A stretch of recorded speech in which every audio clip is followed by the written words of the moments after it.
तुम लड़का हो मेरे भाई और तुम सोच नहीं रहे हो अपने परिवार को एक बेहतर ज़िंदगी देने के लिए, अपने माँ बाप के सपने को पूरा करने के लिए। तो तुम गलत सोच रहे हो। तुम सोच रहे हो कि मैं 10th क्लास में हूँ, 11th 12th ऐसी करूँगा, घूमूंगा फिरूंगा, तो मज़े मारूंगा, बाइक लेके घूमूंगा। वो सारी चीज़ें मत सोचो मेरे भाई। डिसिप्लिन में रहो, नॉर्मल रहो, बट अपने काम पे भी ध्यान दो। रासायनिक अभिक्रिया एवं समीकरण के हम ऑब्जेक्टिव आज कराने वाले हैं। मैं जो भी चीज़ आपको कराऊंगा वो बहुत बेहतर तरीके से कराऊंगा, बेहतर ढंग से कराऊंगा, एक भी दिक्कत नहीं होगा। एंड आप एक बेहतर नंबर लेकर आ जाओगे। नंबर लाने वाली चीज़ें मेरे पे छोड़ दो। अपने लाइफ के बारे में सोचो कि आप अपने लाइफ को बेहतर कैसे बना पाओगे आगे जाके। रिजल्ट तो ला लोगे मेरे भाई, लेकिन एक डिसिप्लिन वाला इंसान भी बनना है, एक बेहतर इंसान भी बनना है, जिससे तुम्हारे माँ बाप का नाम रोशन हो जाए। ठीक है, पहले सवाल के ऊपर बात करते हैं। डिस्कशन तो हम लोग बाद के वीडियोज़ में भी कर लेंगे, सभी वीडियोज़ में कर लेंगे। पढ़ाई भी इम्पोर्टेंट है। रासायनिक अभिक्रिया के दौरान किसी पदार्थ में ऑक्सीजन का जो ह्रास कहलाता है मेरे भाई, वो क्या कहलाता है? ऑक्सीजन का ह्रास अपचयन कहलाता है। अब मुझे लगता है कि ये पहला क्वेश्चन अच्छे से याद हो गया होगा। अब पूरे जोश के साथ तो चलना एकदम गलत वाली बातें होंगी। मेरी भी थोड़ी सी एनर्जी लो है। कितने वीडियोज़ 12th को पढ़ाओ, 10th को पढ़ाओ, CBSE बोर्ड वाले को पढ़ाओ, तो सबको पढ़ा ही रहा हूँ यार, आप सभी को पढ़ा रहा हूँ। ऐसा थोड़े कि मेरे में मान लो कुछ भी चीज़ है नहीं, आया और बकने लगा, नहीं है ना मेरे भाई। एक्सपीरियंस लेवल है। चलो, सारी चीज़ें आदत हो गई हैं और मैं आप सबको हमेशा मोटिवेट करके रखूँगा, जोश में रखूँगा। NaSO4 है ना प्लस BaCl2, ये जो है BaSO4 और प्लस 2 NaCl2 बन जाता है। उपयुक्त रासायनिक अभिक्रिया है, तो इस अभिक्रिया का नाम बताना है। सिंपल सा लॉजिक है। पूरे चैप्टर्स को मैंने काफ़ी बेहतर तरीके से आपको समझा रखा है, तो इस चीज़ को आपको अच्छे तरीके से बताना है कि इसका आंसर क्या होगा। अगर आप देखोगे तो दोनों तरफ दो दो को चीज़ें हैं, तो कह सकते हो कि सर ये तो द्विविस्थापन अभिक्रिया है। बहुत बढ़िया है, कोई दिक्कत नहीं, आप सही जा रहे हो। C नंबर का ऑप्शन तुम्हारा सही है। मैं तो बोल ही रहा हूँ कि आप सब जब एक लॉजिक लगाओगे, एक छोटे छोटे कॉन्सेप्ट लगा के जब आप पढ़ाई करना स्टार्ट करोगे, तो आपसे बड़ा कोई नहीं है। एक चीज़ याद रखना, ठीक है। चलो, Zn प्लस CuSO4 जो है, ZnSO4 प्लस Cu दे रहा है। चलो सिंपल सा बात है, ये अभिक्रिया का नाम बता देना है। ये विस्थापन अभिक्रिया है। क्या है? ये विस्थापन अभिक्रिया, क्योंकि इसके दोनों तरफ के जो एलिमेंट हैं वो क्या है? बराबर हैं। तो कन्फ्यूजन वाली इसमें बात नहीं है, नहीं कोई बराबर, सब बराबर ही है, दोनों तरफ बराबर है, दोनों तरफ दो दो इक्वेशंस है, तो विस्थापन अभिक्रिया है। सारी चीज़ें इतने बारीकी तरीके से करो कि कोई कन्फ्यूज़न ना रहे। एग्जाम्पल्स रट जाओ कि द्विविस्थापन का क्या होता है, विस्थापन का क्या होता है, इस तरह से। रासायनिक अभिक्रिया के दौरान है ना किसी पदार्थ में, अरे यार मार्कर लेना भूल गया, चलो कोई दिक्कत नहीं। रासायनिक अभिक्रिया के दौरान किसी पदार्थ में ऑक्सीजन का योग कहलाता है। तो मेरे भाई ऑक्सीजन का जो योग कहलाता है वो क्या कहलाता है? ऊष्माक्षेपी। कहाँ ऑप्शन दिख रहा है? C नंबर का ऊष्माक्षेपी कहलाता है। चलो, ऊष्माक्षेपी, ठीक है। क्लियर है? बिल्कुल क्लियर है सर, कोई दिक्कत नहीं है। सर नहीं भैया, ठीक है, कॉल मी ब्रो, भाई। अपचयन वह अभिक्रिया है जिसमें ऑक्सीजन का, ध्यान से देखो, या हाइड्रोजन का वियोजन भी होता है, ऑक्सीजन का भी, और हाइड्रोजन का त्याग भी होता है। ठीक है, तो इसमें ऑप्शन कौन सा होना चाहिए? सभी होना चाहिए। क्लियर हो गया? चलो मेरे भाई, हर चीज़ को जब आप बेहतर तरीके से करोगे, टॉपिक भी कोई क्लियर होना चाहिए। कोई ऐसा ऑब्जेक्टिव होता है जिससे आप याद नहीं कर सकते, हाँ, तो उसके लिए टॉपिक आपको पता होना चाहिए। द्रव्यमान संरक्षण के सिद्धांत के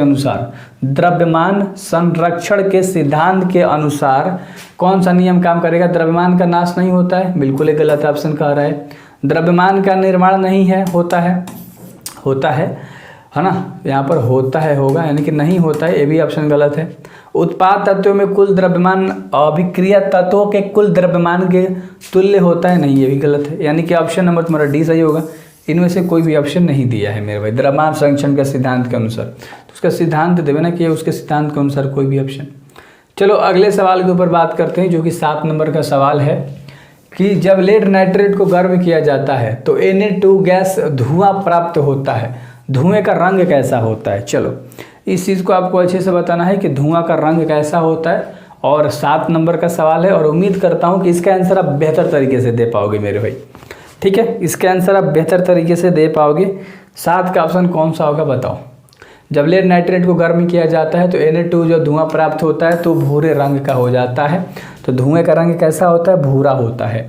ठीक है, धुएं का रंग कैसा हो जाता है? भूरा हो जाता है। आराम से बने रहो, आराम से करेंगे, बिल्कुल कहीं नहीं जाना। 12 से 13 मिनट आपके पास समय होगा, 15 मिनट।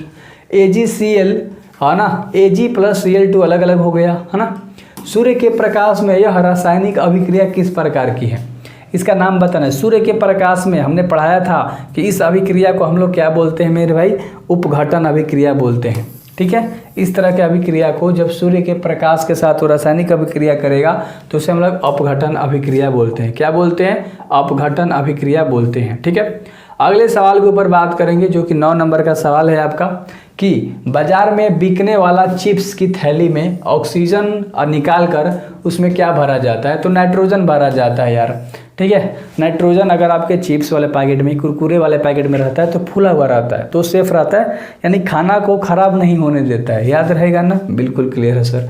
नाइट्रोजन होता है जो चिप्स होता है, जो कुरकुरा होता है उसके अंदर। ठीक है, अगला सवाल है, ध्यान से देखो। नाइट्रोजन कम सक्रिय है, अतः इसका उपयोग वसायुक्त पदार्थों के, है ना, वसायुक्त पदार्थों के किसके लिए किया जाता है? संरक्षण में नहीं किया जाता है या संरक्षण में किया जाता है? 2 ऑप्शन, तो संरक्षण में किया जाता है। पहला ऑप्शन ही तुम्हारा बिल्कुल राइट हो जाएगा और उम्मीद करता हूं कि 10वां नंबर का सवाल अच्छे से याद हो गया होगा। अगले सवाल के ऊपर बात करते हैं जो कि 11 नंबर का सवाल है और इसे बेहतर तरीके से करेंगे मेरे भाई, है ना। जब कोई पदार्थ विघटित होकर या अन्य पदार्थों से क्रिया करके, है ना, भिन्न गुण वाले पदार्थों का निर्माण करता है तो उसे हम लोग कहते हैं, उसे हम लोग क्या कहते हैं? उसे हम लोग रासायनिक अभिक्रिया कहते हैं। यानी कि एक दो चीज़ें बन गया, एक नया चीज़ बना दिया। तो सिंपल सा लॉजिक था और इसमें समझना ही नहीं था, बच्चे फटाक फटाक से जवाब दे रहे। चलो, निम्न में कौन सा अभिक्रिया है? इसमें अभिक्रिया का नाम बताना है। चलो बताओ। अभिकारक के रूप में परिवर्तन होना गलत, ताप का उत्सर्जन होना गलत, प्रकाश का उत्सर्जन होना बिल्कुल गलत। तो डी नंबर का ऑप्शन सही है, क्योंकि कोई भी ऑप्शन तुम्हें मिला ही नहीं, है ना। अभिक्रिया की बात कर रहा था, कोई भी नहीं मिला। चलो अगले सवाल के ऊपर बात करते हैं जो कि 13 नंबर का सवाल है। वैसे रासायनिक अभिक्रिया जो एक ही दिशा में अग्रसर होती है उसे कहा जाता है। उसे क्या कहा जाता है मेरे भाई? जो एक ही दिशा में अग्रसर होता है उसे बोलते हैं अनुक्रमणीय। अनुत्क्रमणीय उसे बोलते हैं हम लोग। क्या बोलते हैं? अनुक्रमणीय। और अगला सवाल है जो कि 14 नंबर का सवाल है, अच्छे से देखना। वैसे पदार्थ जिनके उपस्थिति मात्र से किसी अभिक्रिया की दर बढ़ जाती है वह क्या कहलाता है? तो ऐसे पदार्थ जिसकी अभिक्रिया की दर बढ़ जाती है उसे उत्प्रेरक बोलते हैं। क्या बोलते हैं? उत्प्रेरक बोलते हैं। क्लियर हो रहा होगा उम्मीद करता हूँ। हाँ, और मेरे उम्मीद करने और ना करने से क्या हो रहा है? जब तक आपको क्लियर ना होगा, बताओ, आप सोच लिए हो मन में कि मैं क्लियर नहीं कर पा रहा हूँ या नहीं करूँगा तो मत करो, है ना। मैं तो पढ़ाऊँगा, तुम्हें पढ़ना पड़ेगा। जल से होकर धारा प्रवाहित होने पर जल का उपघटन होता है, हाइड्रोजन और ऑक्सीजन मुक्त होता है। तो हाइड्रोजन और ऑक्सीजन के आयतनों का जो अनुपात होता है, अनुमात नहीं अनुपात, ठीक है क्या मेरे भाई? अनुपात। चलो, जो इसका अनुपात होता है वो कितना होता है? तो 2:1 होता है। कौन सा ऑप्शन तुम्हें दिख रहा है? 2:1 वाला सी नंबर का ऑप्शन तुम्हें दिख रहा है। और मेरे को इतनी ज़्यादा गर्मी लग रही है, अब बिल्कुल हालत पंचर है मेरे भाई। आप सभी के लिए सोच लो, फैन तक नहीं चालू कर रहा हूँ, आप सब गुस्सा हो जाओगे, खिसिया के भाग जाओगे तो मेरा क्या होगा। मैग्नीशियम रिबन का वायु में दहन एक क्या कहलाता है? तो मैग्नीशियम रिबन का वायु में दहन एक रासायनिक अभिक्रिया कहलाता है। क्या कहलाता है? रासायनिक अभिक्रिया कहलाता है। और अगला सवाल है जो कि 17 नंबर का सवाल है कि किसी पदार्थ से ऑक्सीजन की अभिक्रिया कर क्या बन जाता है? किसी पदार्थ से ऑक्सीजन से अभिक्रिया करके दहन होता है। वो क्या होता है? दहन होता है। बिल्कुल क्लियर है? बिल्कुल क्लियर है सर। चलो, नॉट सर, ओनली भैया, ठीक है। मेरे को भी यार आदत हो गया है ना। देखो अगला, ज्वाला एक क्षेत्र है जहाँ गैसीय पदार्थ जलकर उत्पन्न करते हैं, उसे हम लोग क्या बोलते हैं मेरे भाई? तो उसे हम लोग ताप और प्रकाश बोलते हैं। ज्वाला एक क्षेत्र है जहाँ गैसीय पदार्थ जलकर उत्पन्न करते हैं, प्रकाश और ताप। यानी कि ऑप्शन नंबर डी सही होगा, बी और सी दोनों, ठीक है, बी और सी दोनों। अगला सवाल है जो कि 19 नंबर का सवाल है और थोड़ा सा लंबा दिखने में आपको लग रहा होगा, पर कोई नहीं। वसायुक्त अथवा तैलीय खाद्य सामग्री जब लंबे समय तक रखा जाता है तो ये पदार्थ विकृत गंधिता हो जाते हैं। यह परिवर्तन किस अभिक्रिया के कारण होता है? तो इस परिवर्तन को आपको बताना है कि ये किस अभिक्रिया के कारण होता है मेरे भाई। तो यह होता है उपचयन अभिक्रिया के कारण। किसके कारण होता है? उपचयन अभिक्रिया के कारण होता है मेरे प्यारे साथियों, मेरे प्यारे दोस्त लोग। एलपीजी के मुख्य घटक होते हैं, ध्यान से देखना, एलपीजी के जो मुख्य घटक होते हैं वो प्रोपेन और ब्यूटेन दोनों होते हैं। तो ऑप्शन नंबर सी हो जाएगा, ए एंड बी, है ना। एलपीजी के मुख्य घटक कौन होते हैं? प्रोपेन और ब्यूटेन, याद रहेगा। चलो अगले सवाल के ऊपर बात करते हैं, जो कि 21 नंबर का सवाल है कि श्वसन किस प्रकार की अभिक्रिया है। श्वसन पूछ रहा है, श्वसन किस प्रकार की अभिक्रिया है? तो ऊष्माक्षेपी अभिक्रिया हम लोग इसे बोलते हैं। श्वसन को हम लोग कौन सा अभिक्रिया बोलते हैं? बताओ, ऊष्माक्षेपी अभिक्रिया बोलते हैं। 22 नंबर का सवाल है मेरे भाई कि 2Mg + O2 2Mg यह रासायनिक अभिक्रिया समीकरण किस प्रकार की है? तो संतुलित रासायनिक अभिक्रिया है, क्योंकि इधर 2 Mg है तो इधर भी 2 Mg है, O2 यहाँ 2 है तो O के पहले 2 लगल है, तो बैलेंस है, यानी कि संतुलित रासायनिक समीकरण है। उम्मीद करता हूँ कि इसका आंसर आपको अच्छे से समझ में आ गया होगा, क्योंकि दोनों तरफ बराबर वाली चीज़ें थी। तो ये क्या थी? बैलेंस थी। ठीक है, चलो 4 और क्वेश्चंस है। जिंक तथा लेड कॉपर के अपेक्षा अधिक क्रियाशील होते हैं। अधिक क्रियाशील मेरे भाई क्या होते हैं? अधिक क्रियाशील। इतना तो आपको पता है, क्लास 10th में आ चुके हो। अधिक क्रियाशील होते हैं। क्या होते हैं? अधिक क्रियाशील होते हैं। चलो अगले सवाल के ऊपर बात करते हैं हम लोग। भाई साहब काफ़ी समय हो गया क्या? नहीं, ज़्यादा नहीं हुआ, बस 13-14 मिनट। जिस अभिक्रिया में अवक्षेप का निर्माण होता है उस अभिक्रिया को हम लोग अवक्षेपण अभिक्रिया कहते हैं। याद रहेगा, क्या कहते हैं? अवक्षेपण अभिक्रिया कहते हैं। ठीक ना। चलो एंड अगला सवाल है जो कि 25 नंबर का सवाल है, इसे फटाक से बताना।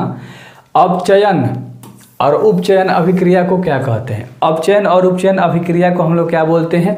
रेडॉक्स अभिक्रिया। याद रहेगा, रेडॉक्स अभिक्रिया के अंदर ही उपचयन और अपचयन अभिक्रियाएं आती हैं।